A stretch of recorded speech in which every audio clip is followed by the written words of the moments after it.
دو کفریب کړلا ابو جهل ویل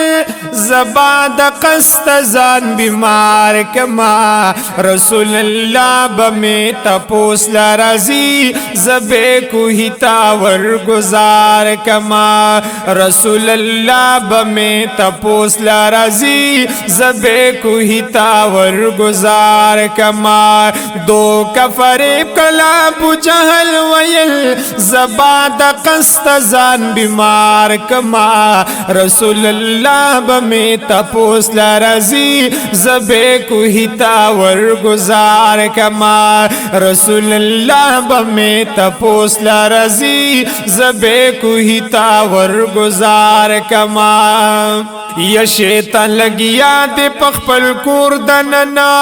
جور کوهی ورل تیار کړلو د دې پغاړه خپل کټ کې خودو ځان په دروغ یې بیمار کړلو وشیطان لگیا دے پخپل کور دننا جور کوهی ورل تیار کړلو د دې پغاړه خپل کټ کې خودو ځان په دروغ یې بیمار کړلو یا دې کټ کې ناز د کوټي ورن ګوري رسول الله یې خبردار کړلو چاته ویل چې تا حضور راولا زیرات لو تا انتظار کما دو کفریب کړلا ابو جهل ویل زبا د قست ځان بیمار کما رسول الله بمی تپوس لرزی زبے کوهی تاور گزار کما رسول الله بمی تپوس لرزی زبے کوهی تاور گزار کما ید دی لعین بیمار فرسید پارا رازی امام الانبیاء مدنی جبریل امینو دروازه کی ولال سلام نپسوائی آقا مدنی ید دی لعین بیمار پرسید پارا راغی امام الانبیاء مدنی جبریل امینو دروازه کی ولال سلام نپسوائی آقا مدنی یدی ظالم ستا د پارا دامی خدی قدم وانخلی مصطفی مدنی چی د دشمن سڑی پختنا کوي ظالم بد دی ہستے نظار کما دو کافر کړلا ابو جهل ویل زبا د قست ځان بیمار کما رسول الله بمی تپوس لرزی زبے کوهی تاور گزار کما رسول الله بمی تپوس لرزی زبے کوهی تاور گزار کما یدے بے اختیار کٹ نپاسی دلو چپک حضرت پا نظرو لگید شوہاغی کندے تپخ پلا گزار زمکی تلانو برابرو لگید دے بے اختیار کٹ نپاسی دلو چپک حضرت پا نظرو لگے شوہاغی کند تپخ پلا گزار زمکی تلاڑو برابرو لگے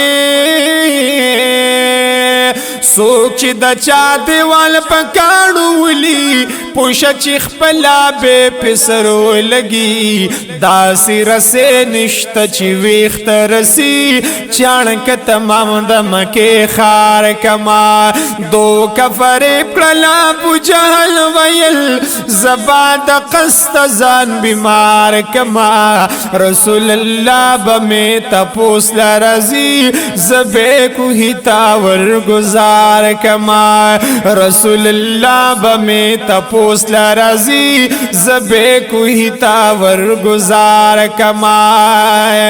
یدم کی خار کی رسے ختم شولی کوه دخپل زین پخ کتا روال پا ابو جهل د مرګ یرا راغلا چغه وخلی چ روړما ایمان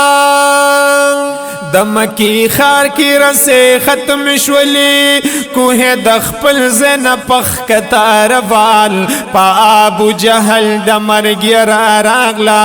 چغه وخلی چیرولم ایمان کزیو زلی شم دکوینا بہر ماتم بزاد دغی کارنو بوتال ایمان رولم کلمه وایما ننستا سرا دغ اقرار کلما دو کفری پڑلا ابو جهل ویل زبان دا قست ظالم بیمار کما رسول اللہ بمی تپوس لرزی زبے کوہی تاور گزار کما رسول اللہ بمی تپوس لرزی زبے کوہی تاور گزار کما خود پا قرآن باندی صفت کردی وَإِنَّكَ لَغَلَا خُلُقٍ عَظِيمٍ لاس مبارکی چی ورخ کتا کڑلو یکوہی نبہر چکڑو محبوب کریم خدای پا قرآن باندی صفت کرنے دے وَإِنَّكَ لَغَلَا خُلُقٍ عَظِيمٍ لاس مبارکی چی ورخ کتا کڑلو یکوہی نبہر چکڑو محبوب کریم اے او تختی دو دے دوا دیخ پلنا او تختی دو دے دوا دیخ پلنا اویل چور میں دے قبول دا جہیم تا پا جادو بال دے باہر کرمزو دا حق دلار دے انکار کرما دو کفری پڑلا ابو جہل ویل زباد قست زان بیمار کما رسول اللہ بمی تپوس لرزی زبے کوہی تاور گزار کما رسول اللہ بمی تپوس لرزی زبے کوہی تاور گزار کما یا گلاب شاعرہ دا دشمن دا رسول صلی اللہ علیہ وسلم گلاب شاعرہ دا دشمن دا رسول گرز غرور کی پا میدان دا بدر دا جنگ میدان کی جوڑوی صفنا شو دا مغازو دا مغوز پا نظر یدی ما شمان کڑو دا اسن گزار ابن مسعود ترنا قلم کڑو لسر اللہ وی بیائی دخلاسی سوگ نوی چکل زی گرفتار کما دو کفریب کڑلا ابو جہل ویل زباد قست زان بیمار کما رسول اللہ بمی تپوس لرزی زبے کوہی تاور گزار کما رسول اللہ بمی تپوس لرزی زبے کوہی تاور گزار کما